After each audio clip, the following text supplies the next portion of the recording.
there, guys, in this giant open air psychiatric ward stroke clown world. Hope you're doing really well. Guys, I don't know why I haven't made this video yet. The channel's been up since 2015 and I'm surprised I've not made a video about it, but it is going to be quite triggering for a lot of people, as with a lot of my work.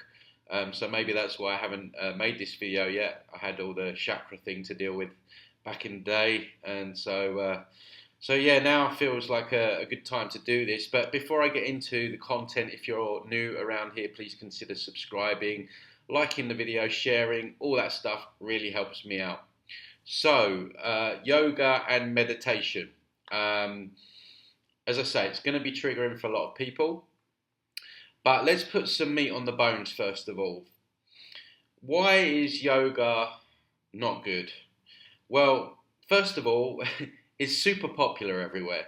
Now, I don't know about you guys, but the way I look at things now with my discernment process is if something is super popular out there, I immediately question it. It's almost like a red flag goes up straight away. So, you know, we see it everywhere. We see it everywhere being promoted. It's in our faces. The other big red flag with yoga is Aleister Crowley used to practice it, and he actually wrote a book about yoga called The 8 Lectures of Yoga, in which he used yoga to channel spirits. Now, Aleister Crowley is the guy that the psychopaths all worship. He's kind of like a god. He's a satanic priest. He used to be into doing things with children and all this other kind of stuff. Nasty, nasty, nasty piece of work. So if he's doing it, the jury's out for me. This is before I even knew what yoga is. So we've got the media all over it. We've got, you know, the satanic priests that they all worship, really into it. And really the book he wrote about channeled spirits through yoga is really the reason why people shouldn't be doing it.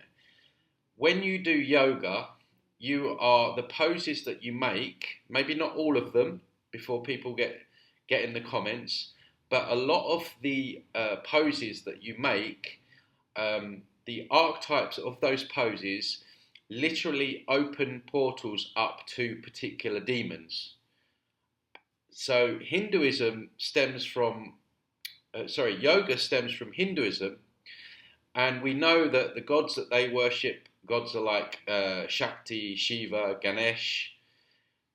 These are actually just entities, okay? These are negative entities. You can call them demons, whatever you want to refer to them as. Quite often in sessions when I'm clearing people, obviously a lot of people come to me from, you know, the New Age modalities. I will see a lot of Hindu entities. So this is what you are opening yourself up to when you do these yoga poses. Particularly things like kundalini. Kundalini is serpent energy. Serpents are entities. They're an entity race. You have different variety of serpent entity races. So there's the 4-headed snake. There's the winged serpent. So again, what we're doing when we're doing this is we're opening ourselves up to entities. And kundalini is sometimes it's crazy when you think about it, but kundalini yoga is actually designed really to open you up, and you get basically possessed by that energy. And there's all kinds of really bad side effects with this, and I've worked again with people down the years that have had this quote unquote awakening. They always try and sell it as a good thing, don't they? And so possession of kundalini serpent energy can be very severe. And as I mentioned before, there can be really bad side effects with this. People reporting suicidal thoughts, feeling sick, even like with their body, they can't stop their body jerking, which is also a sign of possession as well. So again, it's really not good. The actual word yoga, the translation means to be yoked with, to be united with. And the question I ask is, united with what? And if you take what I'm saying on board, then I would allude to the fact that you are uniting with these entities stroke demons. So it's a real big problem, and as I say, they've made it all really nice. Everyone there with the yoga pants, you get your own coloured mat, and it all looks nice and innocent, just like all the other new age stuff. You know, everything that's in the new age, light language, angels, chakras, all really look alluring, nice and colourful. But as I always say, it's not. They sprinkle all this turd with sparkly things to make it look nice. So people are opening themselves up by doing this. And as I say, I've worked with people down the years that have had problems with this. I remember once, I might have said this on a live, but one of my friends invited me to this yoga thing, and I was already at the place because it was in a garden. So I said I'll just stay and have a drink or something. And I was watching this class, and at the end she was like, "Right, now I just want you to stick your tongue out and go rah," and she's doing that, and I was like, "Oh my god, that's so demonic." So it really is, guys, and like I say, I know it's going to trigger a lot of people.